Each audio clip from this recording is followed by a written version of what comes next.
Hallo, hierdie is nou die eerste van 30 video's wat ek gaan maak, elke dag ene of meer, om gewoon te raak in die kamera en om het meer te geniet, om na my eie gesig te kyk en om uit te werk presies hoe om het te doen.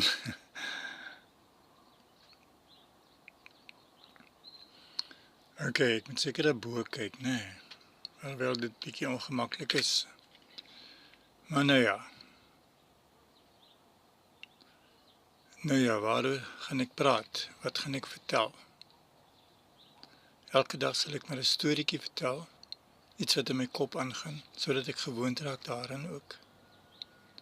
Vandag is dit Sondag, die 10de November of iets. Die 9de November, 2025. En dis om 2 die middag, 14:04.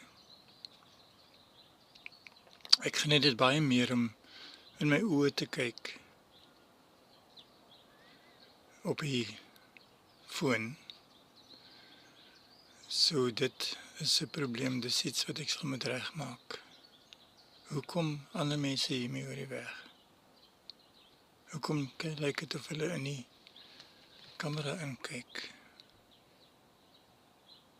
Daar moet iets wees wat 'n mens daaraan kan doen. En dit is toch nie gemaklik om nie in die kamera in te kyk nie. Miskien moet ek dit gou stop en dit gou opkyk. Hallo, hierdie is nou die eerste van 30 video's wat ek gaan maak, elke dag ene of meer, om gewoon te raak in die kamera en om het meer te geniet, om na my eie gesig te kyk en om uit te werk presies hoe om het te doen.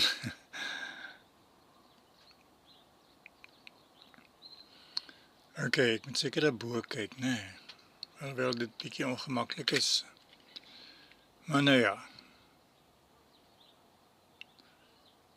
waaroor gaan ek praat? Wat gaan ek vertel?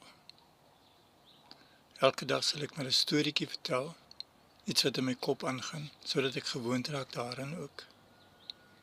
Vandag is dit Sondag, die 10de November of iets. Die 9de November, 2025. En dis om 2 die middag, 14:04.